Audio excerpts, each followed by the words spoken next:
جاتا ہے. لیکن وہ مرجع جب اپنے زمانے میں تھے آپ جانتے ہیں کہ بعض دفعہ درس سے پہلے اپنے شاگردوں سے کہتے تھے کہ علی اصغر کے مصائب پڑھو. بعض دفعہ شاگردوں نے سوال کیا کہ بعض دفعہ کیوں آپ تاکید کر فرماتے ہیں کہ علی اصغر کے مصائب پڑھو؟ تو فرماتے ہیں کہ جب میں انتہائی شدید مشکلات میں گرفتار ہوتا ہوں تو میں توسل کرتا ہوں روح مقدس حضرت علی اصغر سے. شاگردوں نے سوال کیا کہ کیا وجہ ہے؟ وہ وجہ بعد میں بیان کروں. ایک واقعہ اور بیان کر کے کہ جس کے بعد ہمارا تعلق اہل بیت سے اور خصوصاً اس 6 ماہے سے بھی مضبوط ہو اور ہم توسل کریں جہاں چہارد معصومین سے، جہاں جناب عباس سے، تو وہاں جناب علی اصغر کو فراموش نہ کریں. ایک کتاب ہے حضرت آیت اللہ محسن خرازی کی جو معجزات پہ انہوں نے لکھی ہے، اس میں انہوں نے نقل کیا ہے آیت اللہ احمدی میانجی سے. وہ فرماتے ہیں میرا ایک دوست تھا، اس کا نام تھا مرزا ید اللہ. مرزا ید اللہ کا بچہ تھا جس کو دورے پڑتے تھے.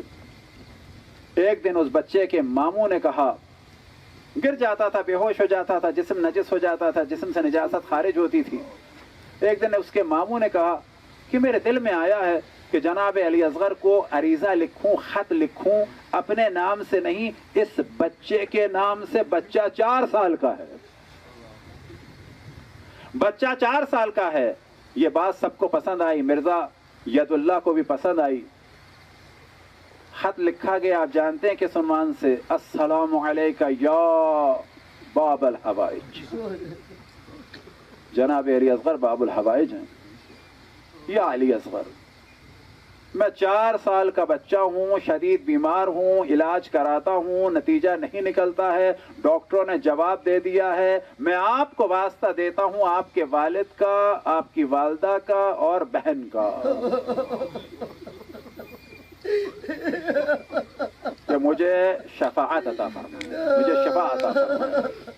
اب یہ عریضہ لکھا گیا، بعد میں اس بچے کی انگلی پھرا کر اس پر اس کا نام لکھ کے سائن کیا گیا اور انک لگا کے اس کی انگلی کا انگوٹھے کا نشان لگایا گیا. بعد میں مرزا ید اللہ کہتے ہیں کہ میرے دل میں آیا کہ اس کو رکھوں کہاں؟ تو دل میں آیا کہ کوئی کربلا جا رہا ہو تو وہاں بھجوا دوں. ایک وقت آیا کہ انہوں نے کچھ لوگوں سے پوچھا، پتا چلا کہ 5-6 لوگ ہیں کربلا جا رہے ہیں. ایک سے ان کی ملاقات ہوئی اور کہا کہ یہ امام حسین کی زری میں ڈال دینا. آپ جانتے ہیں کہ جناب علی اصغر کا جسم اثر کہاں ہے؟ گنج شہیدہ میں نہیں ہے، امام حسین کے سینے کے ساتھ دفن ہے. اجرکم اللہ. ایک وقت آیا کہ یہ لوگ زیارت پہ چلے گئے، یہاں تک کہ ایک دن خواب میں یہ مرزا ید اللہ نے دیکھا کہ امام رضا علیہ السلام تشریف لائے اور فرما رہے ہیں. کون؟ اب آپ کو تعجب ہوگا کہ ہم امام رضا پہ کیسے چلے گئے.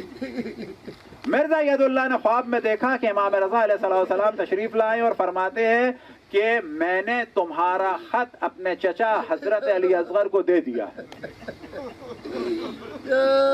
امام رضا فرما رہے ہیں کہ میں نے تمہارا خط اپنے چچا حضرت علی اصغر کو دے دیا ہے. امام رضا فرما رہے ہیں میں نے تمہارا خط اپنے چچا، میں نے تمہارا خط اپنے چچا. امام رضا فرما رہے ہیں 6 مہینے کے بچے کے لیے، وہ بچے نہیں ہیں، میں نے تمہارا خط اپنے چچا جناب علی اصغر کو دے دیا. ان کی گھبرا کے آنکھ کھلی، کیا دیکھا کہ بیٹے پر کچھ بہتری کے آثار نظر آ رہے ہیں. ہوش آیا، 3-4 دن میں احساس ہوا کہ یہ تو پورا صحیح ہو چکا ہے. 3-4 دن میں کیوں احساس ہوا؟ صحیح تو ہو چکے تھے، کیونکہ یہ گر جاتا تھا بچہ، بے ہوش ہو جاتا تھا بچہ. اب یہ پریشان کہ معاملہ کیا ہے؟ جناب امام رضا علیہ السلام یہاں کہاں آ گئے بیچ میں؟